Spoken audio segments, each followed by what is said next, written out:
sustainability from the perspective of young competition authorities, so authorities in developing countries or emerging markets, the way you would like to call it.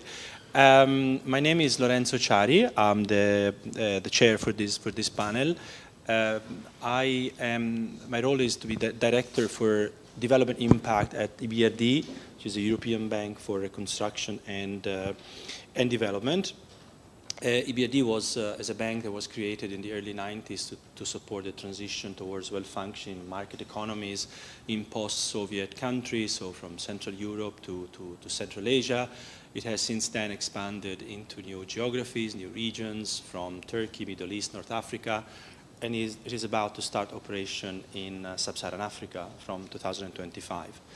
You may ask why competition policy are important for a development institution and for a bank, essentially. And the reason is very simple, because as I said, the mandate of the bank is to support the strengthening, the creation in certain occasions of a market economy, and competition is at the core of a market economy. And the way we support competition is through our investments, for example, supporting entrants and foreign entrants in our markets. But also we have a policy mandate, so we have dialogue with authorities, with governments in our countries, and over the last few years we have developed a program to support, through capacity building, technical cooperation, competition authorities, young competition authorities in our region. Now, obviously, for a development institution like EBRD, the debate about the relationship between competition and sustainability is very important. And if you allow me to be simplistic on how to characterize this debate, I would say that there's a question: is for the green agenda, for the sustainability agenda, is competition really a good thing? Or should we think more in terms of cooperation between stakeholders, between companies and governments, in order to promote the sustainability agenda? And of course, when it comes to competition policy, competition and sustainability, and the question of whether we should think of amending competition law and its enforcement to achieve better sustainability outcomes, we know that there is a big debate, which again, allow me simplistically to characterize, saying that there is a pro camp and an against camp.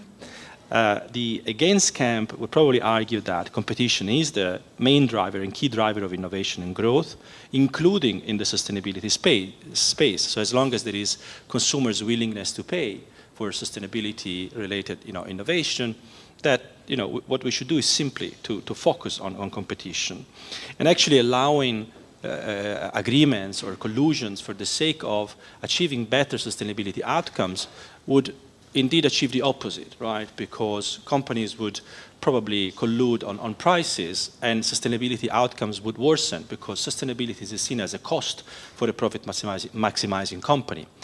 And another argument for the against camp, I would say, is the complexity of analyzing trade-offs, right, between the damage that comes from, again, collusive or agreements in general, and on the contrary, the benefits that would come from better sustainability outcomes.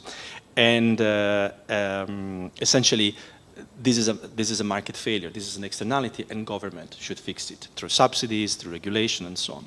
Then there is a pro camp, which I think, Johannes, if I'm not mistaken, you kind of belong to, which for me it starts from, and again, allow me to be a bit simplistic here, starts from the premise that climate change is not like any other policy challenge that we face these days. It is the challenge. What is at stake is the very existence of humankind, right? And so every policy should think about how to incorporate climate considerations into its, activities, what we would call green mainstreaming in a way. And indeed, if you look at it, this is not a debate that affects only competition policy. Central bankers these days are thinking a lot about sustainability. Think of trade policy and how environment is shaping the traditional views about the benefits of free trade, financial sector regulations, and so on. And I think that the pro camp would say that, yes, there are issues. It is complex to assess trade-offs and think of compensations and all of that, but we can do it. And again, antitrust is a history of being capable, over time to address more and more complex issues. After all, we don't look at mergers just by looking at market shares these days anymore, right? So there's been a significant evolution. And I would also say that at the core of this, of ProCamp, there's this idea that we should maybe not think too much about consumers as a paradigm, but citizens, right? And so this is, again, a very interesting debate in my view, but today's discussion is not just about this debate. It is what does this mean for young competition authorities? Competition authorities that generally operate with low resources, budgets, low budgets, but also relatively poor, I would say, human capital, capacities, that operate in challenging political economy environment, that operate in countries where the competition culture is relatively poor. So what does this debate imply for them? I have some ideas, but I would rather ask my distinguished panel today to start the debate. Let me introduce them to you. First, we have Teresa Moreira, who is Head of Consumer Policies Branch at UNCTAD. We have President Ioannis Lianos from the Hellenic Competition Commission, and on my left, Renato Ferrandi, who's Director for International and EU Affairs at the Italian Competition Authority, and given the relevance for today, I would say also former coordinator of the OECD RCC Budapest Competition Center. So let's start from Ioannis. And let me ask you a general and specific question at the same time. First of all, are there important gaps, in your view, in existing competition legislation and enforcement when it comes to addressing environmental effects? When might it be justified to amend competition rules to address these gaps? I know you've done a lot of work, both conceptually and practically, at the Greek Competition Authority. So, however, I will take the opportunity. Yes. To respond to some of the things you said before, which I think are quite important.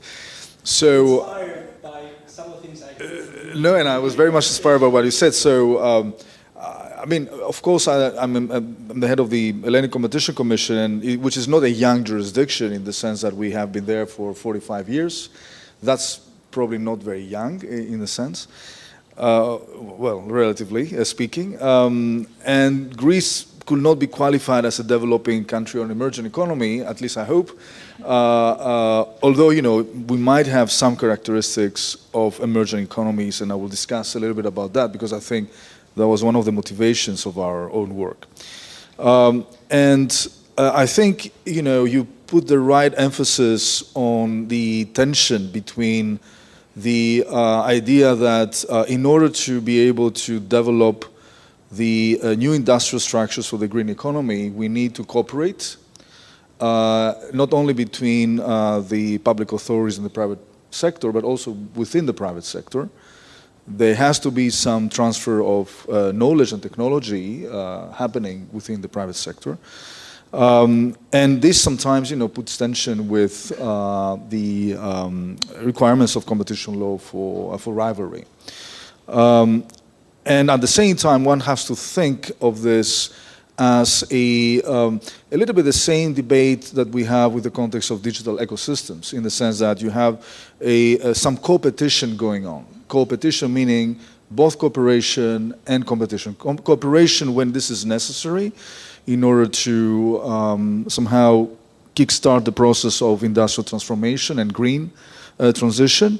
And competition, of course, because you want to have, competition going on, even in parameters that relate to sustainability. I mean, as you know, the European Commission, the recent draft notice on market definition, lists a number of parameters of competition. And in the previous notice, we only had price and quality, and I think innovation was added only later.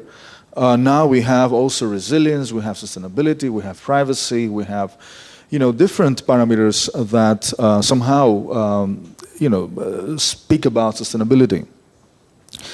So, and then, there is the issue about, the consumers. You mentioned about willingness to pay. I think it's interesting here because we can think that the consumers might have preferences, And usually, classical price theorists and economists, they take these preferences as a given in order to basically satisfy these preferences. But they forget to focus on the process of formation of preferences.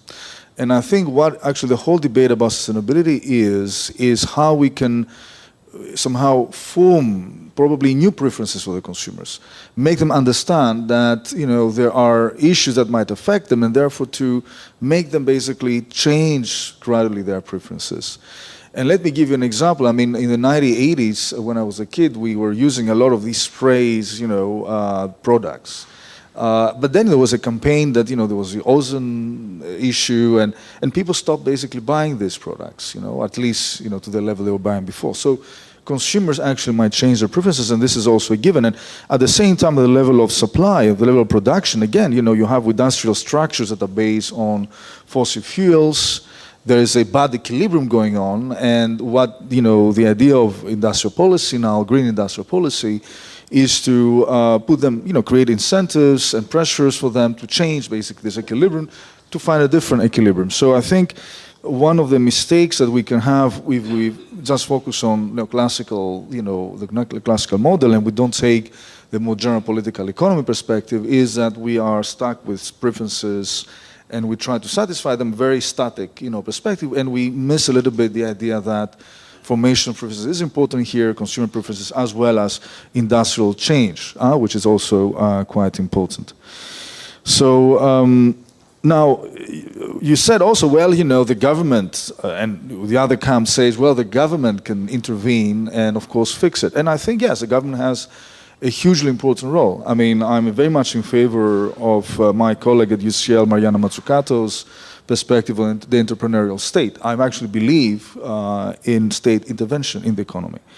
But at the same time, we know, and in particular, this is even more prominent in developing countries and emerging economies, that government intervention sometimes might be problematic because it is captured, because of lack of specific knowledge and expertise, and maybe, will not be sufficient.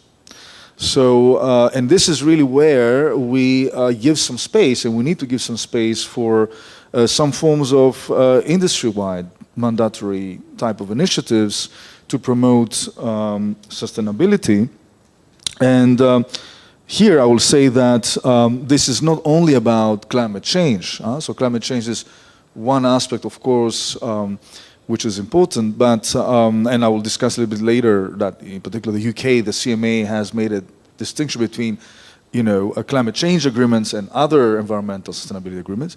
But I think, environmental sustainability in general, and also social sustainability, I actually believe that the whole debate that we're facing is not just about environmental sustainability, but it's also about the integration of all the 17 objectives, which also include social sustainability. And in my own academic work, I basically have written about, it's a paper published, a little bit self-promotion in the Answers Bulletin of 2020. It's a long paper on competition law as a form of social regulation, because basically that's what I believe competition law is about.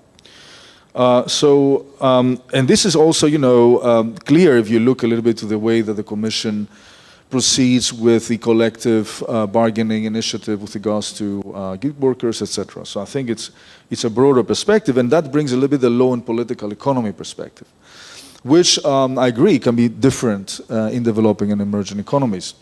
And I would say one of the reasons that in Greece we started the initiative was that we were fearing that would be left behind in the process of green transition for the following two reasons.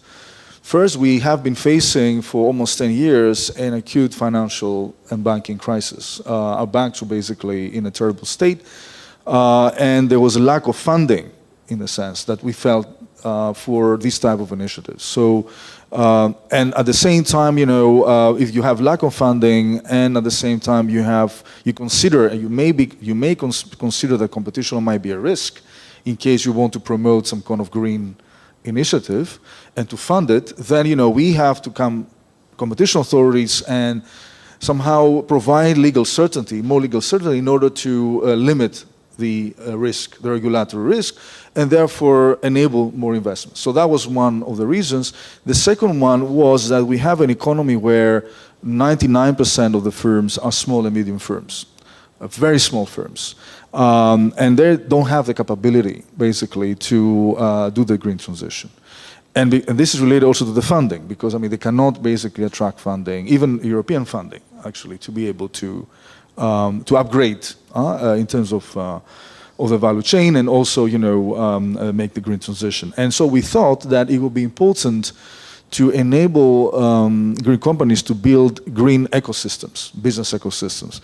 So enable basically a little bit larger firms to cooperate with small and medium firms, or small and medium firms together to develop clusters, so that actually they can cooperate and upgrade and develop new standards and develop new investments in the green technology. And this is why also when we propose legislation, which is now Article 37A of our law, which enables the competition authority, particularly the president of the authority, to provide a no-action enforcement letter for types of agreements or corporations that bring sustainability benefits and they do not, restrict competition in a non-proportional way. At the same time, the same legislation had as a proposal a sort of a provision about the abuse of ecosystem power, because we wanted actually to provide the possibility of developing this green ecosystem. At the same time, we wanted to protect the complementors, the small and medium firms, from the abuse of possible power, ecosystem power, that the central firm will have in this context, in these green ecosystems. Unfortunately, the ecosystem provision did not move forward, although we had the no-action enforcement letter. And on that context, we tried to be a little bit more active, and instead of developing guidelines, because we had quite a big discussion at the European level about guidelines, and then we have also the new section in the horizontal cooperation guidelines. Actually, there's even a paragraph about sustainability agreements in the vertical guidelines, actually, which is interesting. So we discussed, we thought that it would be good to have a more proactive approach, and that's why we developed this sandbox initiative.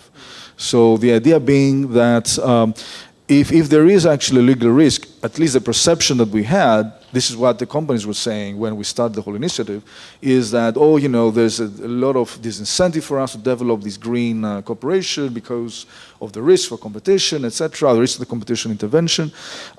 So this is why we put forward this sustainability sandbox, which was launched in October 2022. And also, the next phase of that, which I think will be in the next couple of months, because we have been a little bit delayed on this, is to recruit a sustainability advocate that will run a little bit the sandbox.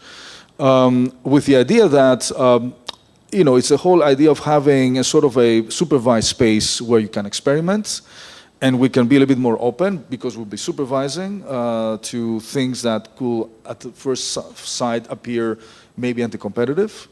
And now, practical experience on that, not much. We had so far 2 kind of proposals, not formal, informal proposals. We're waiting to see if they will submit them. And this is a little bit what we have been discussing with Renato before and Teresa, but also with other colleagues. We haven't seen a lot of proposals coming in, even, the Dutch, compared to the type of noise that we had on this issue in the past. But I don't think, I think it's probably takes time for companies to integrate new legal developments, for CEOs to understand and to be somehow trained by their lawyers that this is a possibility. So I think probably in the next few years, I think we'll see even more.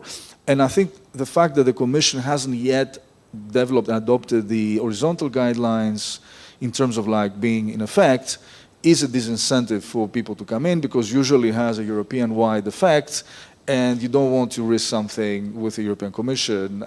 So you want to know exactly what's happening there, and then probably we'll have more. Now, very, very quickly about why we need this type of thing. I think the whole idea is that the very narrow concept of consumer welfare that we have been relying upon is problematic in that context because it's static. It doesn't take into account as much as it should future generations of consumers, and even actually doesn't take into account the importance of collective, I would say, benefits, which are outside the consumer's relevant market, as well as non-use benefits. For instance, I love the existence of the Chinese panda, although I'm probably never going to see one myself, right? Or I love knowing that there's a lovely park in the northern part, national park, northern part of Greece, although I know maybe I'll not be able to visit it, right? So, and this is a type of benefits, collective benefits, non-use benefits, that are not adequately taken into account by the current consumer welfare standard. And I think at the same time as well, you know that as part of the conditions of Article 101, Paragraph 3, there is one which concerns that the fair part of the efficiency benefit should go to the user, which creates, at least for some, this idea of full compensation that needs to happen, which can be problematic in that context because you might have consumers of a specific relevant market paying higher prices, but then eventually citizens or consumers in other relevant markets getting basically a higher benefit, and therefore, if you apply the full compensation principle in a specific relevant market, that might be a problem. So that's, why we had all these discussions, and I think the Commission's, and I will end up here, the Commission's proposal in the guidelines is a good compromise between the positions of the Dutch and us, in a way, where we were a little bit trying to push further, and other member states, I will not name them and shame them, sorry, because they were somehow afraid that things could go out of control, and which is, I think, understandable to a certain extent. So I think it's a compromise decision. We'll see how it goes. We have now the experience in Germany of a number of cases, in Netherlands, of course, and we know now the UK is even going further than that with the citizens standard much more clearly expressed. It is also in the European guidelines, but not as clearly. But in the UK one it is, in particular for climate change agreements. So maybe the debate will evolve. The big question here is the US. I think the US authorities don't take a positive approach to sustainability and antitrust so far for their own reasons. And of course, if we want to have, evolution there, and if competition law can do something, of course, competition law is not the main policy tool for sustainability. But the question is, I'm a competition authority head. I'm not the Prime Minister or the Minister of Environment. So I will try to do what I can within my specific mandate, right? So, and I think there it is an issue about if we can do something globally if the US is not part of the narrative, yeah. And that's a main issue to discuss the next few years. Thank you very much. Super interesting. Now turning to Teresa. Teresa, you can help us thinking more about what this debate means for young competition authorities, for developing economies, given the privileged observatory that you have on developing countries. So, I would simply ask you, what's your view of this debate from a developing country's perspective? So I know you have a few slides, so let me just, let's see if we can. Yeah, it should be easy. Renato. Yeah, you can start. Yeah, but let me put it in, okay. Yes, thank you very much.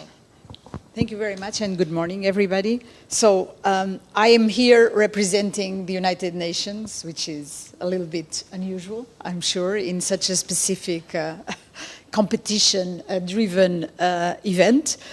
But I am here because the organization I represent, the United Nations Conference on Trade and Development, actually is the guardian of the only internationally agreed instrument in the field of competition, the UN set of principles and rules on competition, which was approved by consensus, which I believe has to be underlined every time because there's so little consensus on anything nowadays, in 1980 by the UN General Assembly. The set, as the name indicates, it's an ensemble of recommendations, but that interestingly recognize the contribution of competition law and policy for development, Also acknowledging that developing countries should be able to adopt and implement competition law according to their specificities, which from our point of view corresponds to a development dimension, and of course establishes a framework for international cooperation, which is based in UNCTAD. So the interesting part, and I think that's why Lorenzo mentioned that I was a very well-placed observer, is that my organization has 195 members. You cannot beat this on planet Earth so far. So it's a true global approach.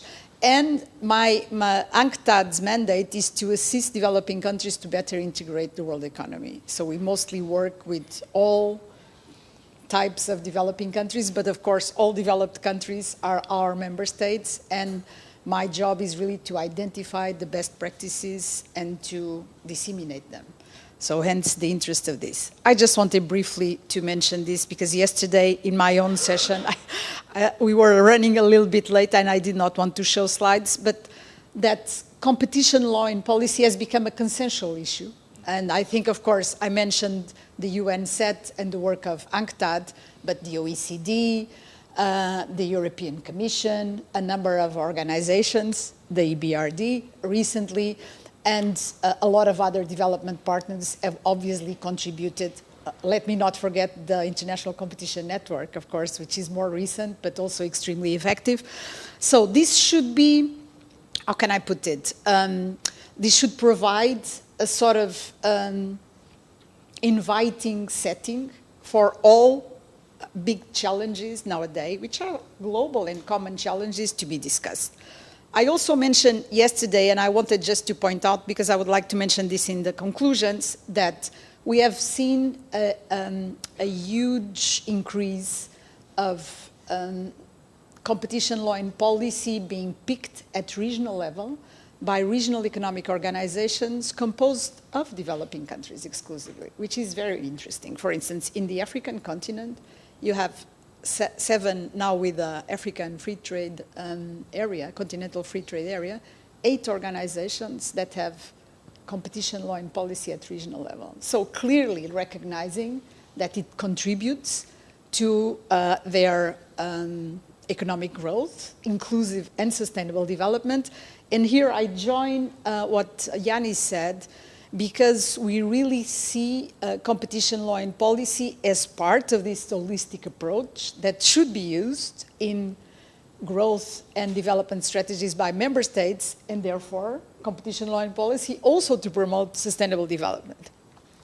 But sometimes this is easier said than done. So, of course, UNCTAD member states have recognized in our latest ministerial, which took place in 2021, that climate change and environmental degradation was one of the global challenges today, as increasing inequalities and as an uneven development of digitalization. No surprise over there. But because UNCTAD is about international trade and development, and we are based in Geneva, where the World Trade Organization has also its headquarters, so Geneva is really the international trade hub, anything that relates to sustainable development, developing countries are not partial to the reference even to green recovery. It has to be sustainable development recovery, so that it is not too, how can I put it, too partial towards the green agenda of the European Union. So no comment from me. I happen to be also a European, but that's not my role to comment on these things.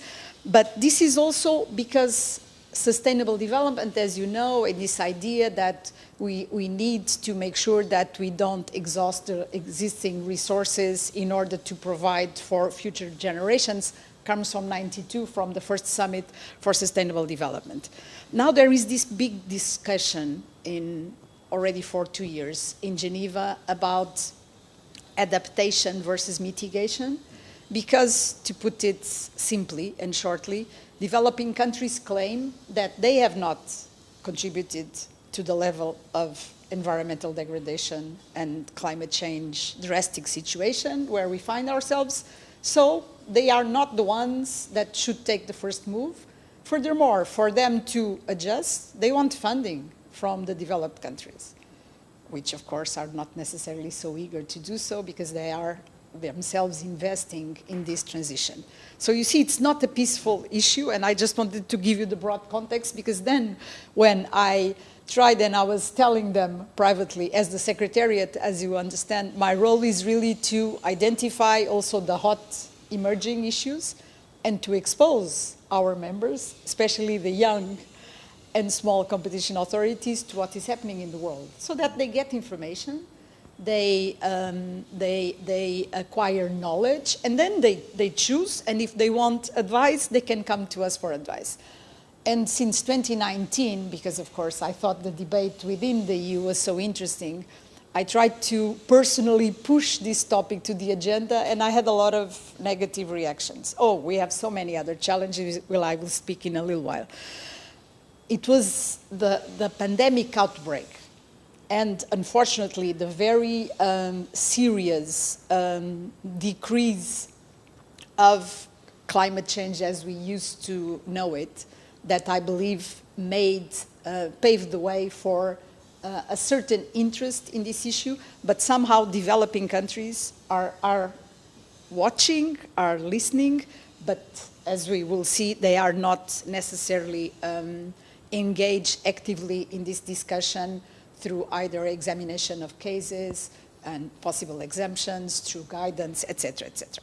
No, so I'm not even going to, I think, well, between Lorenzo and Yanis, who is one of the front runners of this issue within the EU, and I would say in the world, you don't need any justification. I just wanted to use something borrowed from my good friend David Anderson, who is a practitioner based in Brussels, who has been following this issue and has shared with us this summer in July in Geneva this very interesting slide showing the initiatives all over the world. And you'll see there are only 3 developing countries mentioned. So most countries are European countries, European Union countries, let's say the really advanced jurisdictions in some cases. Then you have countries like, of course, Australia, New Zealand, well, Mexico, which is still a bit qualified like a developing country, but it is an OECD member state for a number of years. You see that Brazil is sort of looking into this issue. We have this year green guidelines from Japan, which are actually very interesting because they are very broad. They encompass voluntary sustainability standards, issues such as abuse of bargaining power, mergers and acquisitions, and I would recommend that you look at this. But again, not really an expression of concrete action in the rest of the world, I think, basically for the reasons I mentioned. Now, why is this not necessarily the biggest challenge for competition authorities of developing countries, especially the small and the most recent ones? Because there are a lot of other challenges, obviously, which are not exclusive, of course, of developing countries. But I won't even go on digital markets. I think it was Diana Moss, very interestingly, who said yesterday that, you know, she wished that the enforcement could focus on cartels and unilateral conduct in other sectors, because this exists everywhere, as we know. And this is not to say that, of course, digital ecosystems are not important, but it has been a little bit overwhelming, I'm sure, for all of us. Cross-border enforcement cooperation, and this is really linked to anything that corresponds to a global challenge. In a way, also sustainability. So I think here, UNCTAD and all other international organizations, the OECD, well, ICN, which is a network, but very active, as I mentioned, we have somehow not been able to really come up together with a solution that serves the interests of the less experienced, less resourced countries, and of their citizens, of their consumers, because we are still completely bound and limited by the territorial jurisdiction. So WhatsApp in Europe agrees to a certain set of commitments. the Indian Competition Commission launches a case against WhatsApp, and in court they say, I'm sorry, you still have not approved the data protection legislation. It's still pending in your parliament. And so one has to ask, so Indian consumers cannot be as protected as everybody else in the world. If these are companies that look at the world as a single global market, could we not ensure that some commitments could be applicable and recognizable, effective everywhere? And because we cannot do this, hence the ex-ante regulation, proliferations, etc. But this is to say that cross-border enforcement cooperation is extremely important. And yesterday, for some of you who were in my session on the latest developments on regional cooperation, you may have heard about the Common Market for Eastern and Southern Africa, COMESA, which has 20 member states and is actually very active at regional level, both against mergers and anti-competitive conduct. This can be a way out for small and young competition authorities of developing countries because they will have leverage, etc. I will proceed quickly. Yeah. The state intervention in the markets, frankly, I would say that for developing countries, especially the small ones, I would exclude the BRICS. Oh, sorry. I think these are, thank you. The state intervention that came about with the COVID-19 pandemic and that sort of expanded a little bit too much. And it's very difficult, as Lorenzo mentioned, for some of the young authorities to assert themselves in countries where there may be a lack of competition culture. We have been through this years ago also, at least in some parts of Europe. And so how can they be a part of the discussions when the economic recovery packages were being designed and implemented, etc.? Then, because of the war in Ukraine, the cost of living crisis, food, energy prices, we also in Europe suffer with this. So everything that is connected with what we call in Europe state aid, public procurement, are really important challenges. And of course, the traditional weight of state-owned companies, the very important issue of competitive neutrality. And it's a pity that the Egyptian head could not be with us because Egypt has really launched a very interesting set of guidance instruments in this field, which I believe are really worth looking at. Okay, so, and here I more or less end. I want to tell you that we had a discussion a year ago in Geneva, and because I have the competition and consumer policy mandates, we picked both topics. And I was saying to our friends, consumer protection and sustainable consumption is easier to explain and to disseminate. It's true that even in developing countries, younger generations, as some of you, are more aware, more in touch, more interested in knowing the social, the environmental impact of your choices. And that sort of puts pressure on businesses to provide products that can match your expectations, which I think is really interesting. But I want to tell you that industries all over the world, even in developing countries, have been developing voluntary sustainability standards. And we in UNCTAD are part of a project that also includes the FAO, based here in Rome, UNIDO, which is the Industrial Development Organization of the UN Environmental Program. And so there are initiatives, and these are especially appealing for small and medium-sized companies because they can get leverage, and then, let's say, they really have better chances at exports. So we prepared this report, which was released this year, a little bit with our views from the discussion of last year. We do see that guidance is very important to increase legal certainty and predictability for businesses, I would say, and why not, frankly, to create some sort of caveats for small and medium-sized companies, as it has been more or less the rule always in Europe. But we do believe that we would need to have more case law to analyze. There have been cases in Indonesia and in Brazil, but when you go into the details, you cannot really say that sustainability was a concern. And just to end, Lorenzo, and I think the interesting point, and I get a lot of questions from my counterparts on this issue, is does this mean that the consumer welfare standard is no longer the same, which probably is not. Thank you very much. Thank you so much. Now let me turn to Renato. Again, Renato, you have amazing experience both at the Italian Competition Authority working on sustainability, but also really providing advice to young competition authorities.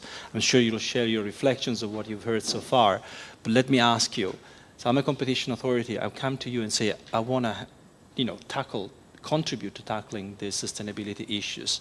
And we know the challenges they have and the amount of things they have to focus on. What would be your advice? Thank you, Lorenzo. Buongiorno. It actually happened. So some competition authorities, some young competition authorities came to us for advice to the OECD, and so we had this kind of discussion. Now, what I learned working extensively with the younger competition authority is that they have some specific features normally. You will correct me if I'm wrong because you know them better than me. They normally have motivated and very qualified staff.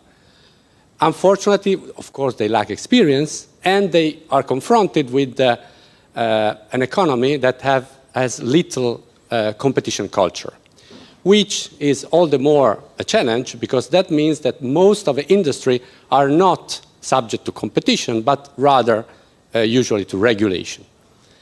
So against this framework, how can you address sustainability? And I have basically two recommendations that I consistently made to younger competition authorities. First, it's true there is a very exciting debate about to what extent the competition toolkit is future-proof and might be softened to achieve these climate change concerns. But I would say I would not go down that path as a matter of priority for young competition agencies. The experience of the Italian Competition Authority is that traditional, old-fashioned competition principles are extremely effective in making some key sectors that have to do with sustainability more efficient, more effective, innovative. So if you really apply competition principles to some of these sectors, you really can benefit sustainability. So this, in my view, and I will make a couple of examples from the Italian experience. And the second recommendation is, and I'm very happy that Teresa highlighted this already, work hand in hand with the consumer protection agencies. And we, in Italy, we are privileged because we are a dual authority. So our remit encompasses both consumer protection and competition competencies. Why? It is not only a matter of consumer protection. Of course, consumers should be aware, should not mislead in their choices, so they should receive correct information. But it's also a matter of competition, because companies will have the incentives to invest in more pro-environmental products as long as they can get reward for this. But if you have greenwashing, false environmental claims, then it becomes impossible for consumers to recognize the real innovative companies. So our experience at the Italian Competition Authority is that this close cooperation between the two disciplines is extremely effective. Basically, I'm done, but I will just add a couple of minutes for a couple of examples of concrete initiatives on the competition side that younger competition authorities might engage in based on our experience. For example, first of all, they can use the advocacy tool, which is extremely interesting and attractive for younger competition authorities for two reasons. First, because it's less resource intensive, and as you highlighted, normally younger competition authorities can have a staff of 7, 8 people, you can imagine. So it's difficult to carry out an investigation a formal investigation with such a limited resources. But at the same time, they can really address the key elements of an industry.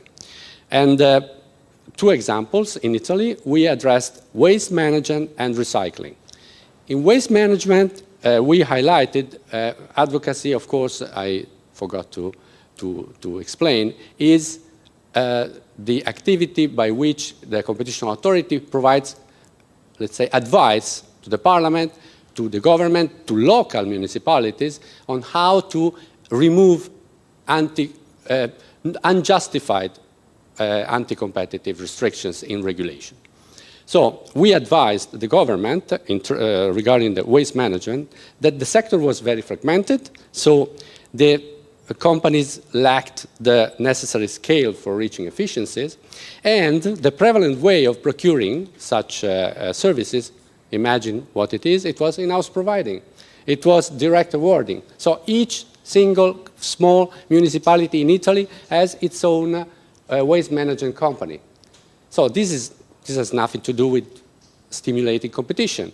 So we proposed a greater use of tender procedures. At the same time, we noticed that concessions that are awarded by local municipalities often encompassed some activities that had nothing to do or little to do with waste management and could be kept open to the market. So we encouraged the public administrations to limit the scope of exclusive concessions to free some activities and to open them to free market. All this means that you embed incentives for innovation, for better quality in the market, because the incumbents are threatened, so they are forced in a way to adapt, to adjust to new potential conditions. And the second example is recycling. Now, recycling is based on the principle on the extended producer responsibility compliance services, which means polluter pays principle. The company that pollutes has the responsibility to dispose the waste. Now, in the past, this was managed through consortia, which basically grouped all the competitors in the market. Never a good idea to group competitors together. So they grouped all the competitors, and they were monopolistic, the monopolies for each of the different products: plastic, paper, glass, and so on. So what did we do? We addressed the regulatory framework, making some suggestions about reforms, about changes. 3 main changes possible. First, the accreditation process for new operators was basically managed by the incumbents. So the incumbents who had to judge whether a new company should be their competitors, of course, were not that positive to this idea. And so it was clear that getting an accreditation was extremely difficult. And we emphasized the need for neutrality in this process. The second point is that all companies participating in this consortia had to pay a flat environmental contribution based on the quantity that they were conferring. Now, irrespective of the quality of the waste. So you can have companies that invested to have a more environmental friendly waste and others that do not care at all. But they paid exactly the same sum because the sum was based on the weight. And so we said this compensation should not be a flat tariff, but should depend on the quality of the environmental quality of the products. So that to provide incentives for the companies to innovate. And the third, let's say, area of action about recycling was a number of cases. I will not go through them, but there were some really landmarks to address obstructive behavior by the incumbents in the actual activity. So, coming to my conclusion, yes, yeah, I think that younger competition authorities should be extremely aware of the debate, of the new potential for the future, because they might be confronted with some requests for specific exemptions. But when they set their priorities, I think they should focus on how to make the current industry more effective through the traditional instruments and how to make sure that consumers receive appropriate information. Thank you very much. Thank you very much. As usual, when I come out of these panels, I'm more confused than I was at the beginning, which is usually a good sign, right? Because it means you had a good debate and different views were shared. So we don't have much time. So I'd like to ask if there's any question that audience would like to ask or not. Otherwise, I don't see hands. So I'd like maybe ask you a very quick question, whoever wants to pick it. When I think of Young Competition Authority and an environment in which they operate, I always saw that the challenge they have in establishing their reputation, right? And this is because of the maybe in the countries that we operate, the competition culture. There's still this idea that you can address consumer welfare and you can benefit consumers only if you regulate prices. Only if you have the state that essentially enforces a cartel and says to the old, gas station, this is the price you have to charge. So the benefit of allowing competition and intervening when there is some distortion, some cartels and so on, is still not very, rooted in the public opinion. And then there's a political economy dimension to that because, of course, sector regulators, energy regulators, that's much stronger standing, right? So the question is, what does it do to Young Competition Authority to engage really proactively, and maybe not listening to Renato's advice, into sustainability space? Do you think that it may strengthen the reputation because, again, citizens see that this is an authority that takes care of the biggest challenge that we face, especially young generation, or does it damage the reputation because they say, well, these guys should be dealing with competition, cartel, what are they doing, thinking about, women's rights, environment, and all of that. This is just a dilution of their mandate and role. Let me just start. Okay. No, I'll let you start. And then we conclude. Just a couple of minutes and then we conclude. I will just say that, again, focusing on developing countries and considering the importance of foreign direct investment, you see that we all see that a number of global companies, the formerly called multinational companies, if they commit, and all of them commit, because they issue not only just corporate reports, but sustainability reports increasingly, this is something that they should commit to also in external markets. I think that nowadays, with the awareness to the negative impact and consequences of climate change and environmental degradation, a young competition authority that dares to get into this debate and at least consider the positive effect, etc., will gain reputation-wise. So interesting question. I would say that it's part of the strategy for the authorities to engage with sustainability because of the ESG type of criteria that firms use. And now, ranking, they're ranking institutions for ESG and creating rates for different companies. I mean, the CEOs are very much interested in that. And part of our strategy is also to say, well, competition is an angle of the ESG, the G. So we are engaged on the sustainability, but we also, competition and competition compliance is also part of the ESG. So in a way, we are bringing competition into the picture as part of their ESG kind of requirements. So that helps basically those CEOs understand the value of competition better. Secondly, I don't think that once you spend resources on sustainability, that takes out resources from cartel enforcement or anything else. I mean, what we did in our case is that we cooperated a lot with academia, so they were very happy to contribute for free in a way, and that also helped our staff because they open up a little bit their ideas. They saw different perspectives, and they did that not necessarily did not take time from their cartel enforcement activity or other type of activity. So I think therefore I don't necessarily think that this is a problem. And thirdly, I think, because I understand what you say in a current inflationary period, when price hikes are happening, speaking about the green economy might look a little bit superficial. But let me say that, a couple of weeks ago in Greece, we faced terrible floods that destroyed an important part of the agricultural production. I mean, people actually now associate very quickly the climate change and environmental degradation with economic implications, also in terms of availability and affordability of food, all right?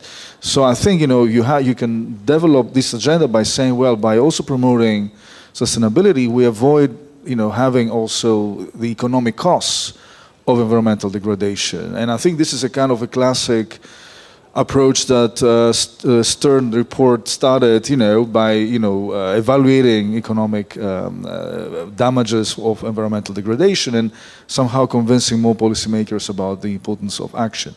And finally, I want to say that, and I fully agree with Renato. Actually, we started a sector inquiry on recycling as well. And I would say, for competition authorities in smaller jurisdictions that want to do something green, but at the same time do something that is, helping promoting competition in a particularly important sector. Recycling activities are very interesting to look at because usually, and this is our experience as well, we have even a case that imposed a fine for abuse of dominance case for exclusivity agreement in the one of the recycling sectors. This is an area where you have a lot of this type of anti-competitive activity and conduct, and definitely, you can improve the situation by looking more closely to that. Thank you very much. Renato, you close the debate. Allow me to short small provocations. The first one is that Bill Kovacic always says, Bill Kovacic is one of the most prestigious and influential experts in competition in the world. And he always says that it takes between 10 and 20 years for a competition company to establish its credibility. So I would say to my younger to friends from younger competition authorities, take your time, my friend, and relax. And the second provocation is that I always smile when I discuss with my Canadian colleagues because they are obsessed with plain language. And they are absolutely right. I think that whatever you do in the competition field, you have to really be careful in explaining it to the general public. We competition jerks or practitioners are so used to these words, to these concepts, that we take them for granted. It is extremely difficult to explain to the general public why we are engaging in some activities. And if you really manage to persuade them, you really reached your goals. Thank you very much. This is a good way to end the debate. Thank you all. Thank you to the panelists.